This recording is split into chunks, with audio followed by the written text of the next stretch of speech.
Well, thank you very much. My name is Leonard Bach, and I will talk about carbonate chemistry control on coccolithophore calcification, new findings and future directions. I'm currently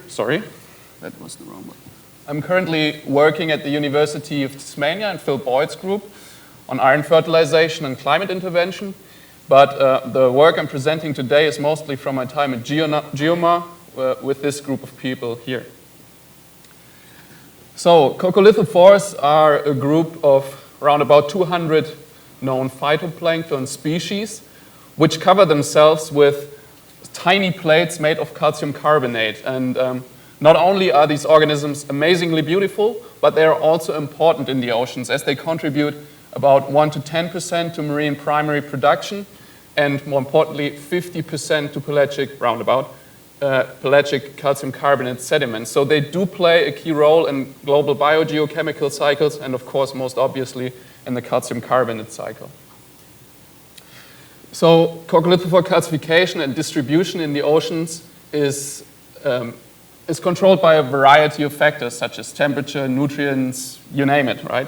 And I will talk about carbonate chemistry control on calcification and some ecological aspects. More precisely, I will present new findings on why we think coccolithophores calcify.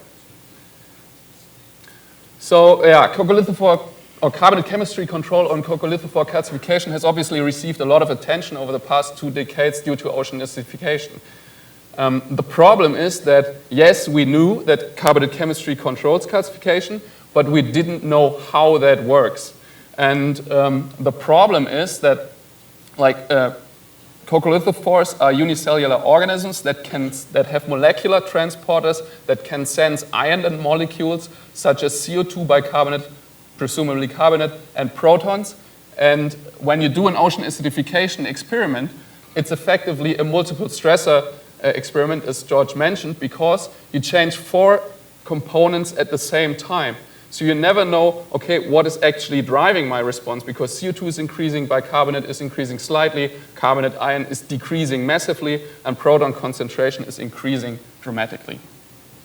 So to come around this, what you can do is experiments which we call an uncoupled carbonate chemistry. I find this term very wrong, but anyways, it's kind of what kind of is used now. So what you can do, we have 2 bottles with a coccolithophore culture.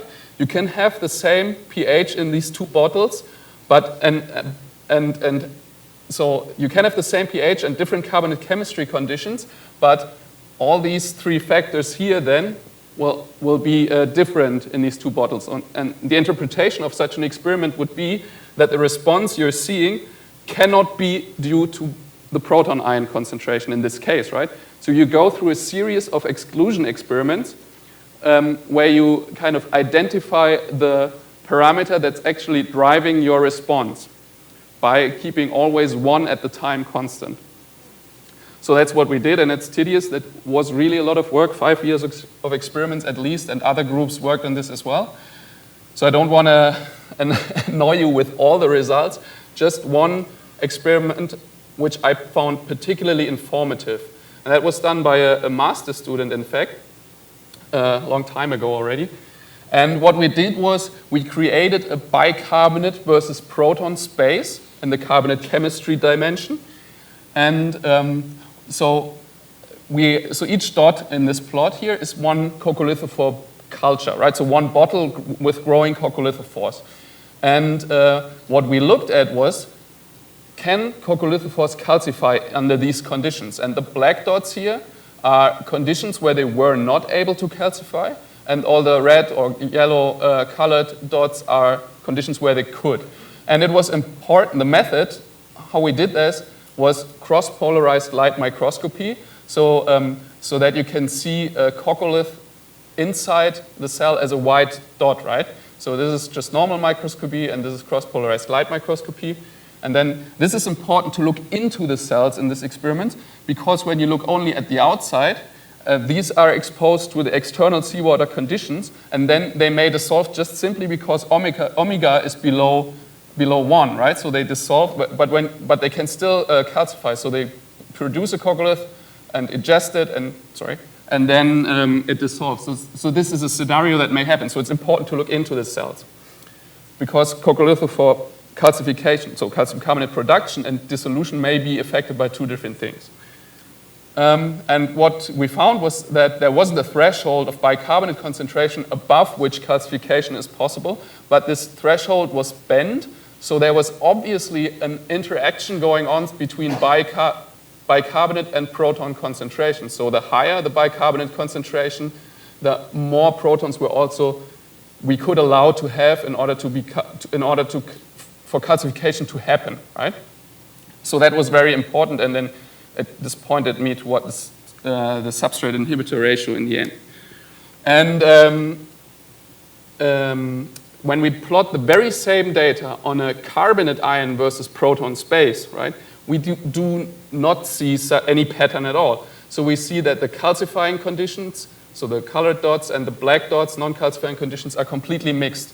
And this kind of indicated that carbonate ion concentration, and therefore also omega, do in coccolithophores not control calcification. Okay, so with this kind of understanding of which parameter drives the carbonate chemistry response of coccolithophores, we could then start to model an ocean acidification response of calcification. And shown here is an experiment which is like similar to ocean acidification, just over a much wider PCO2 range. So we'll notice that 6,000 microatmospheres of PCO2 are hopefully never going to happen. Not so sure, but hopefully. And of course, we also started at a very low PCO2 range, so around about at 10 microatmospheres. And the green shaded area is just the usual ocean acidification relevant range, so 400 to 1,000 microatmospheres. And when you do an experiment and just look at calcification rates, you will find this optimum curve response pattern of calcification rate.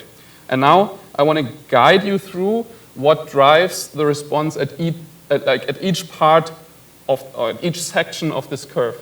And on the bottom left, you see the data I just showed. In the middle, you see the equation that we derived. And on the bottom right, the concept behind the equation. So we identified bicarbonate as the inorganic carbon substrate for calcification. And when you increase bicarbonate ion concentration, you get this Michaelis-Menten curve. So you have an increase until there's enough substrate and the response saturates, right? So this is at the very low PCO2 range. Then there's an very important factor for coccolithophores. It depends on CO2 indirectly. So CO2, we didn't find a direct control of CO2 on calcification, but because they are autotrophs, so they need CO2 for photosynthesis, it will affect them. So, and it does that at very low CO2 concentration. So whenever they are CO2 limited, growth is limited, and therefore also indirectly calcification is limited. And this kind of steepens the gradient in the low range.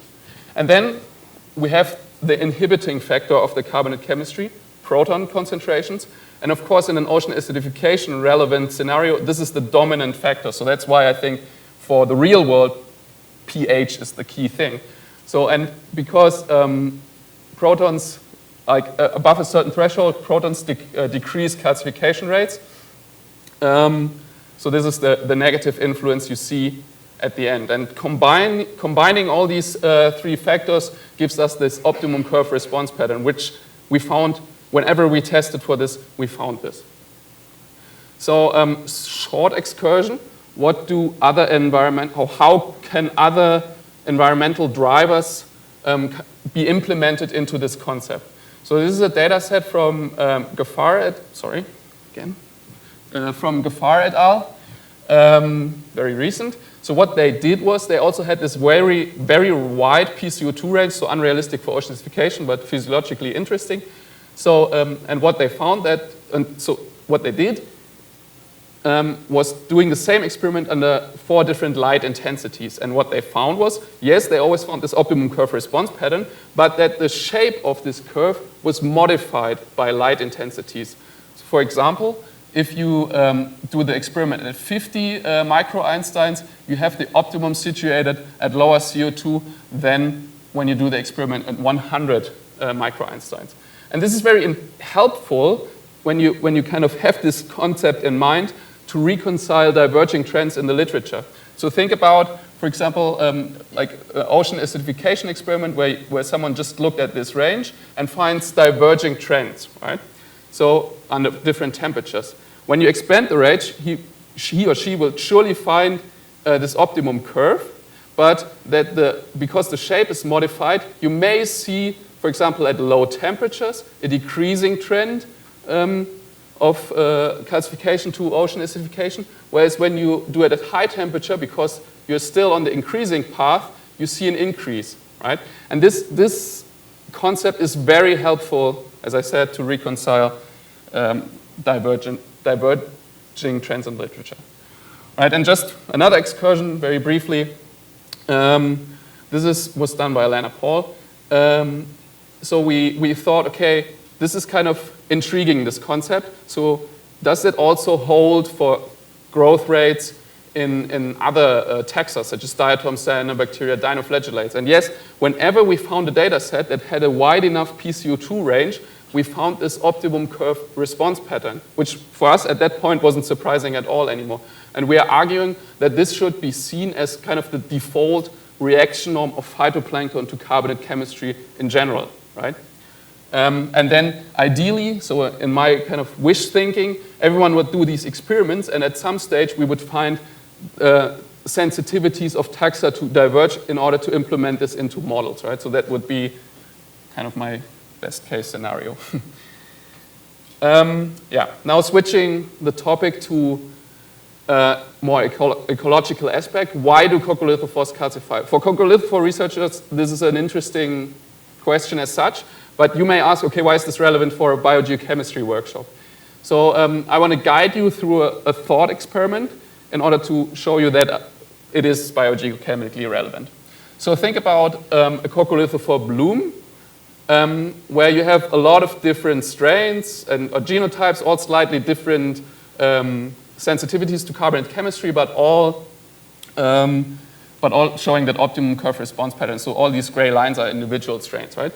So you're having an ideal situation where everyone's pretty much at his or her optimum calcification rate, and now you all of a sudden have an ocean acidification event going on, and the average calcification rate in the community declines by 10%.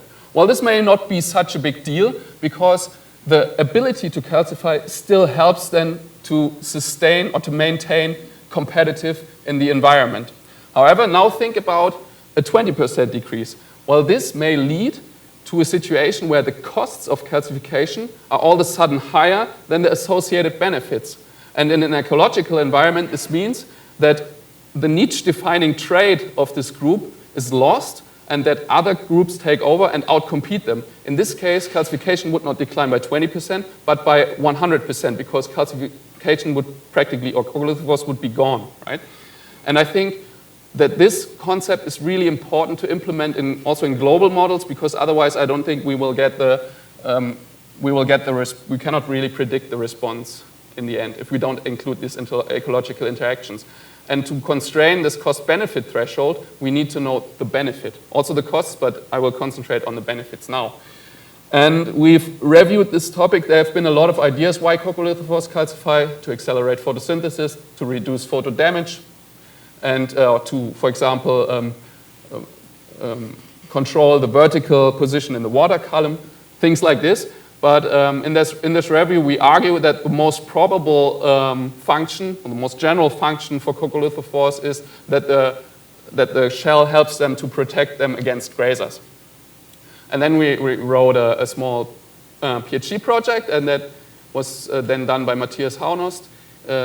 He investigated, does it protect them against viral infection, against microzooplankton grazing, or other zooplankton grazing, right?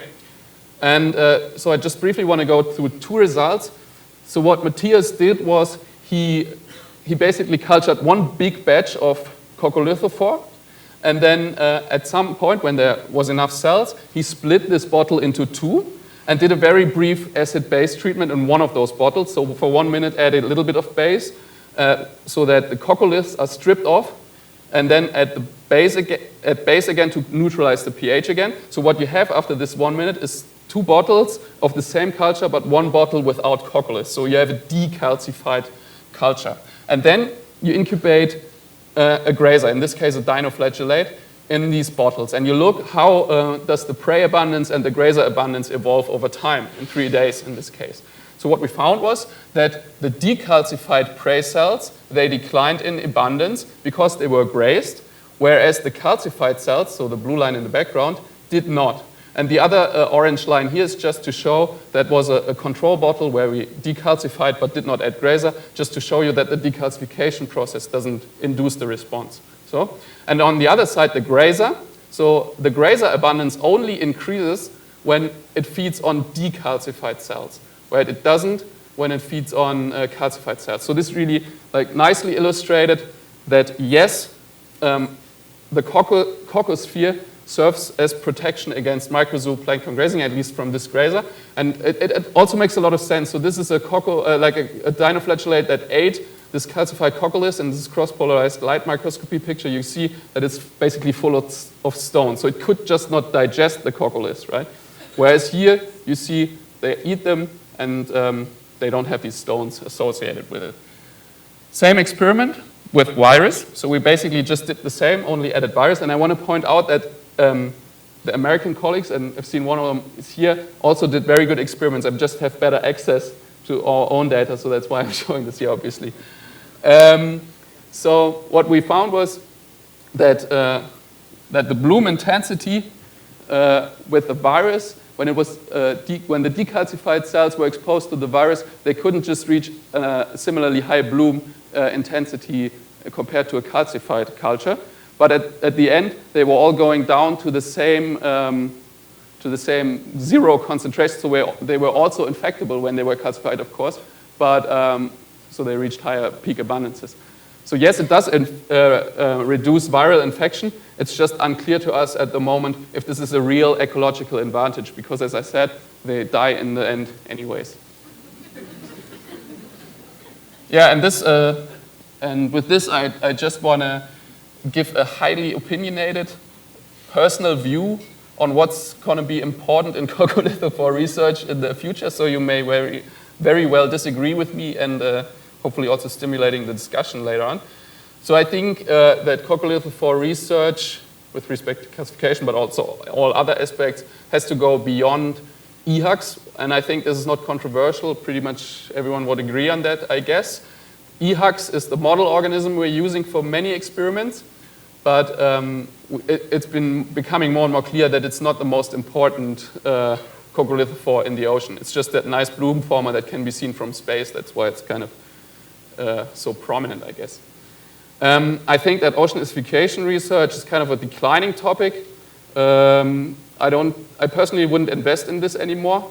Yeah.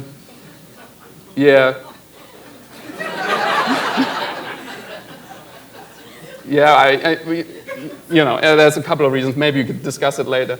I think costs and benefits are the key issue to resolve in order to get that ecology understanding. Because, I mean, we've done a lot of bottle experiments, but ultimately they live in the ocean with a lot of other organisms. And I think, therefore, we need to constrain the cost and the benefits. That is a research priority from my view. And then kind of the new ocean acidification topic, kind of similar importance, I guess, is calcification in the climate engineering context. I think there's a lot of things to do. And yeah, I think that will be the hot topic over the coming decade, perhaps. Yep. And with this, I want to thank everyone for listening. Yeah, with this beautiful picture from Canada. Yeah.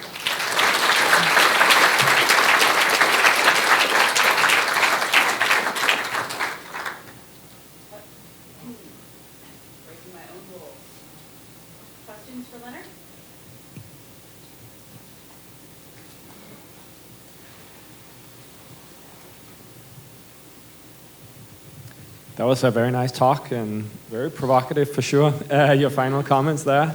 My question was around your reaction arm, which I thought was a very nice way of illustrating it. And my question specifically is, how much do you think that shifts with diversity? So what's a variation among sort of similar or even distantly related organisms? And if you think about it in a global context and Earth system, processing, right? We might be more interested sort of broadly how coccolithophores are affected by changes in pH rather than individual lineage. And so I could imagine that you might have some with a high reaction norm or low in terms of the PCO2. And so I'm wondering if you could comment on how much variability you would expect between organisms. So you mean with respect to carbonate chemistry, or yeah, okay, yeah. So I think there is a high not diversity. What's the word? Flexibility in the response, right? So if you sorry, that was wrong. If you go back to that illustration here, I think if you like. This is obviously a very wide range of responses you see here, and so in an evolutionary experiment, those strains or those genotypes that sit here would sustain longest, whereas those would be lost first. So there is certainly flexibility in the environment, and also among species, right? So there's more sensitive species and more. So the sensitivity to carbonate chemistry basically scales with the pig-to-POC ratio. So the more they calcify, the more sensitive they are. That has just been shown recently. And I think there's a tendency that this proton effect declines calcification in general, but of course there will be species that sustain longer than others. Yeah. Barney. Barney Balch, Bigelow Lab. Going back in your talk, you had some estimates of calcification, some cellular estimates of calcification. Keep going. Which slide was it? Right there. Yeah. Is that unit right? Micrograms per cell per day? No. It's Okay. picograms. Yeah. Yeah, sorry. Yeah, okay. I just thought you solved the calcification problem. Thank you.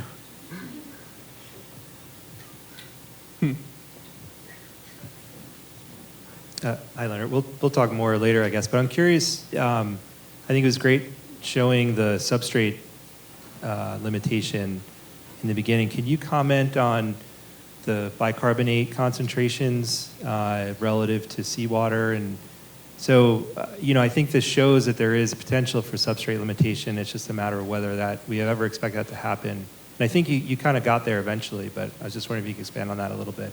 Yes, so the bicarbonate concentration in this physiological experiment is very low, so it's way lower than in most real oceanic environments. So I think that, as I said in this slide with, unfortunately, the wrong unit, that the dominant control on calcification in the oceans, like as we think of it, is pH, right? It's just that at this very low bicarbonate concentration that this becomes important. And it may be that this influence is still important here. We don't know because it's overridden by proton concentrations. So what we have to do to prove this is a declining pH at very high bicarbonate ion concentration to see if this interaction holds also into the higher DIC range, right? So that is still something that is open. But I think, that this will be resolved very quickly. Hi, Chris Johns from Rutgers University. So we know that coccolithophore, the coccolith structure and size has changed over geological time. Do you think we could go back and look in the geological record, maybe in marine sediments, to understand how changing ocean conditions would potentially alter the success and maybe the structure and size of coccolithophores in the future? Yes, definitely. The paleological record contains all this information. It's just a matter of if you can disentangle effects of temperature, light, nutrients, all biotic effects, and carbonate chemistry, right? So because you have that all at the same time, right? So what is the driving force behind the response observed in the paleo record? That is the key challenge, I think, for the paleo community. But yes, of course, the paleo record is a key tool. Yep. What a great segue.